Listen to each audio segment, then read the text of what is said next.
SIT ഏറ്റവും കൂടുതൽ ചോദ്യം ചെയ്ത കാര്യങ്ങളാണ് നിങ്ങൾ ചോദിച്ചത്. അതായത് ആ തലയോട്ടി എവിടുന്ന് കിട്ടി, ആര് കൊണ്ടു തടുത്തു, ആ വക കാര്യങ്ങളൊക്കെ എന്നോട് ചോദ്യം ചെയ്തിട്ടുണ്ട്. ഞാൻ അതിന് കൃത്യമായിട്ടുള്ള തെളിവ് കൊടുത്തിട്ടുണ്ട്. അതിനവർക്ക് തെളിവ് എന്റെ കയ്യിൽ മാത്രമേ ഉള്ളായിരുന്നു. അത് ഞാൻ കൃത്യമായി കൊടുത്തു. അത് അവർക്കൊരു വലിയൊരു കിട്ടലാണ്, ഒരു അന്വേഷണത്തിന് വലിയ വൈത്തിരിവാണ്. അതുപോലെ തന്നെ ഈ ഒരു ചോദ്യം ചെയ്യലിൽ ശിരൂര് വരെ വന്നിട്ടുണ്ട്. ചോദ്യം ചെയ്യലിൽ ശിരൂരിൽ അപകടം ഉണ്ടാക്കിയ ഞാനാണെന്ന് പോലും ആ തരത്തിൽ വരെ ചോദ്യം ചെയ്യലുകൾ ഉണ്ടായിട്ടുണ്ട്. അത് ചോദ്യം ചെയ്യലിന്റെ ഭാഗമായിട്ട് ഞാൻ അതിനെ കാണുന്നുള്ളൂ. പിന്നെ അതുപോലെ തന്നെ എല്ലാ വിഷയങ്ങളും ചോദ്യം ചെയ്യപ്പെട്ടിട്ടുണ്ട്. അല്ല, അങ്ങനെയല്ല. അതുപോലെ ഒരു ഇപ്പൊ ചോദ്യം ചെയ്യലിന്റെ രീതി അല്ല ആക്കെ ഉണ്ടാവും. ഇപ്പൊ എന്താ പറഞ്ഞാൽ ചോദ്യം ചെയ്യലിന്റെ രീതി അങ്ങനെ ഉണ്ടാവുക.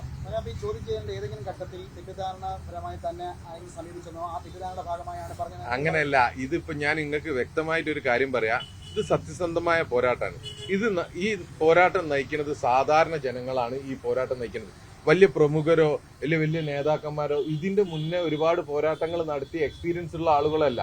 അപ്പൊ അതിൻ്റെതായ ചെറിയ പാകപ്പയവുകൾ ഉണ്ടായിട്ടുണ്ട്. ഈ ഇപ്പൊ തലയോട്ടി കിട്ടിയത്, തലയോട്ടി യഥാർത്ഥത്തിൽ അതേ സ്ഥലത്ത് നിന്ന് തന്നെയാണ് കിട്ടിയത്. ഞാൻ വ്യക്തമായിട്ട് പറയാണ്, തലയോട്ടി കിട്ടിയത് ഈ ധർമ്മസ്ഥലയിലെ ബംഗളഗുഡയിൽ നിന്ന് തന്നെയാണ് തലയോട്ടി കിട്ടിയത്. പക്ഷെ പ്രശ്നം എന്താണെന്ന് പറഞ്ഞു കഴിഞ്ഞാൽ, ഇത് 164 മൊഴി കൊടുക്കാൻ പോകുമ്പോൾ ഒരു ഈ ശുചീകരണ തൊഴിലാളിന്റെ കയ്യിൽ അത് യഥാർത്ഥത്തിൽ ശുചീകരണ തൊഴിലാളിയല്ല ആ തലയോട്ടി എടുത്തത്. അതാണ് അതിൻ്റെ ഉള്ള ഒരു പ്രശ്നം. പക്ഷെ അതെന്താ പറഞ്ഞു കഴിഞ്ഞാൽ വിശ്വാസം വരാൻ വേണ്ടിയിട്ട് ഈ സാധാരണക്കാർ ചെയ്ത ഒരു വിഷയമാണ്. പക്ഷെ അത് അങ്ങനെ അല്ലേ ഇനി പാടുള്ളതെന്നാണ് എന്റെ സ്റ്റാൻഡ്.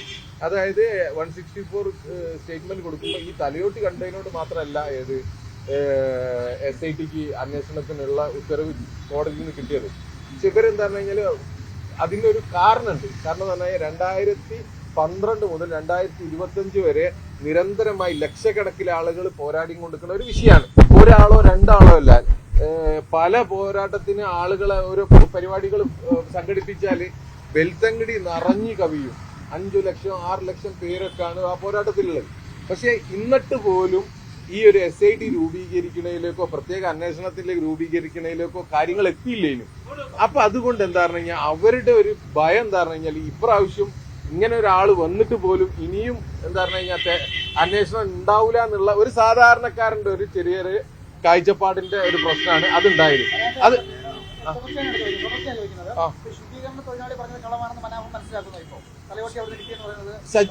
അത് സത്യത്തിൽ ശുചീകരണ തൊഴിലാളി അല്ല അത് എടുത്തത്, അത് വേറൊരാളാണ് എടുത്തത്.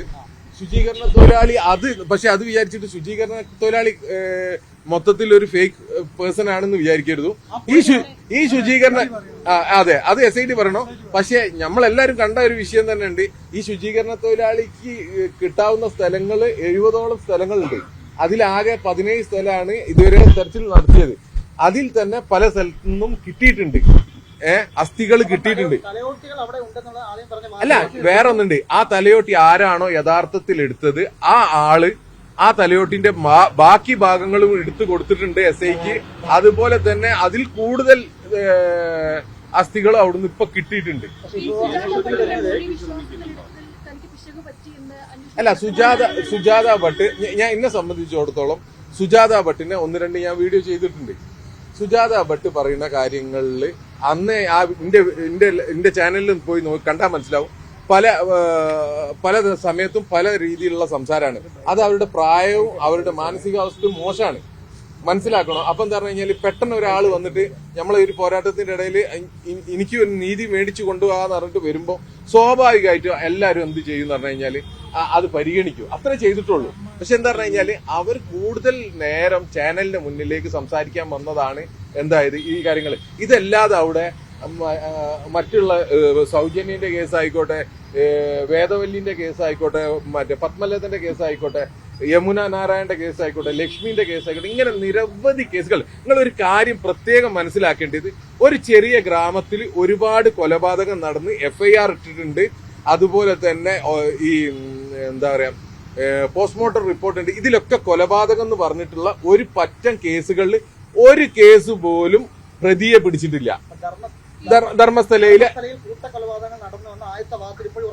തീർച്ചയായിട്ടും ഉറച്ചു നിൽക്കുക മാത്രമല്ല അടുത്ത സ്റ്റെപ്പ് എന്താ പറഞ്ഞു കഴിഞ്ഞാൽ നമ്മൾ ഈ പോരാട്ടം ഇതിനേക്കാൾ കൂടുതൽ ഊർജിതമായി നടത്തും. അതിലൊന്നും ഒരു സംശയമില്ല.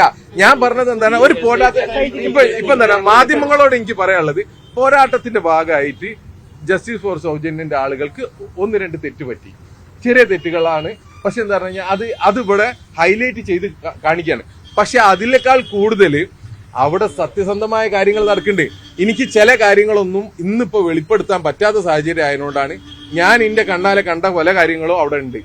അതുപോലെ തന്നെ നിങ്ങൾ ഒരു കാര്യം കൂടി മനസ്സിലാക്കേണ്ടത്, ഇത് ഈ ജസ്റ്റിസ് ഫോർ സൗജന്യന്റെ ആളുകളെ മാത്രമാണ് അന്വേഷണത്തിന് വിളിപ്പിക്കണമെന്ന് വിചാരിക്കരുത്. മറ്റേ മറുഭാഗത്തുള്ള ആളുകളെ അതേപോലെ വിളിപ്പിക്കുന്നുണ്ട്. നമ്മളെല്ലാരും ഒപ്പരായിന് അവിടെ ഉണ്ടായിരുന്നത്. എന്റെ അടുത്ത് കുറെ കാര്യങ്ങൾ ഉണ്ടായിരുന്നു. ആ തെളിവുകളൊക്കെ അവർക്ക് വലിയ ഉപകാരപ്പെടുന്ന കാര്യങ്ങളായിരുന്നു. അതന്നെ അതിലെ ആസ്തികൂടത്തിന്റെ വിഷയം, തലയോട്ടിന്റെ ഇപ്പം തന്നെ ഉള്ളത് അല്ല അയ്യോ SIT ഇപ്പൊ ഈ വിഷയം തന്നെ SIT വിപുലീകരിക്കാനുള്ള നടപടിയിലേക്ക് പോയിക്കൊണ്ടിരിക്കുകയാണ്. നിങ്ങൾ മനസ്സിലാക്കണം, ആകെ SITയിൽ എത്ര ഉദ്യോഗസ്ഥന്മാരുള്ള 24 ഉദ്യോഗസ്ഥന്മാരാണ് ഈ കാര്യങ്ങൾ മൊത്തം ചെയ്യേണ്ടത്. ഇതിങ്ങനെ വിപുലീകരിച്ച് വരികയാണ് ഈ വിഷയങ്ങൾ.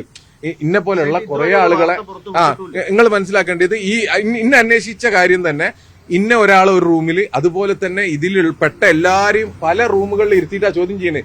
പിന്നെ അത് കഴിഞ്ഞിട്ട് ആ ചോദ്യങ്ങൾ കഴിഞ്ഞു കഴിഞ്ഞാൽ നമ്മളെല്ലാരും ഒന്നെന്നാണോ പറഞ്ഞതെന്ന് നോക്കാൻ വേണ്ടിയിട്ട് പിന്നെ എല്ലാരും ഒരു റൂമിൽ ഇരുത്തുന്നുണ്ട്. ഇങ്ങനെ നിരന്തരം ചോദ്യം ചെയ്യാണ്. ഇതിലൊന്നും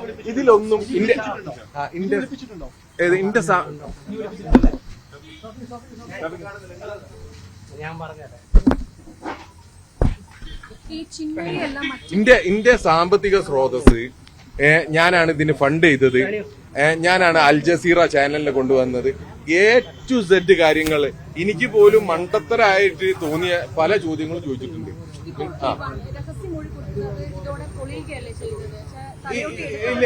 അല്ല ആ കാര്യത്തിലൊന്നും പൊളിയുന്നില്ല.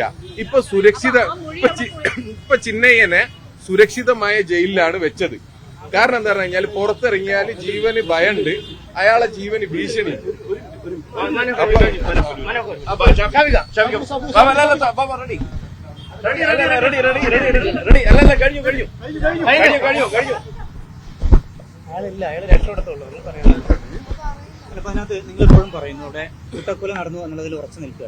തീർച്ചയായിട്ടും അവിടെ കൂട്ടക്കൊല ചെയ്ത് ഞങ്ങൾ പറഞ്ഞല്ലോ, ഒരു ചെറിയ ഗ്രാമത്തില് ഇത്രയും കേസുകള് കൊലപാതകമാണെന്ന് അറിയുന്ന കേസുകളാണ് ഞാൻ പറയുന്നത്. ഈ കൊലപാതകമാണെന്ന് അറിയുന്ന കേസിൽ ഒരു പ്രതിനെ പോലും പിടിച്ചിട്ടില്ല. യഥാർത്ഥ പ്രതിനെ പോലും പിടിച്ചിട്ടില്ല.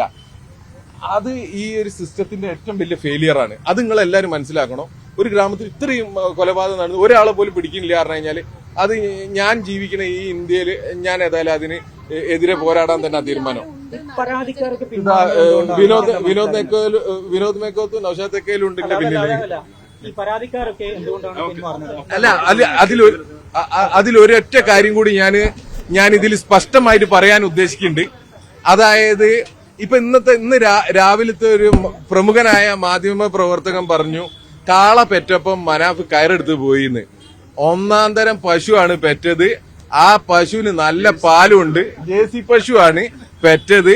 ആ പശുവിന് നല്ല പാലുണ്ട്. ഇനിയും ഈ പോരാട്ടം തുടരുക തന്നെ ചെയ്യും. വരും ദിവസങ്ങളിൽ നിങ്ങൾക്ക് അതിന്റെ ബാക്കി കാണാം.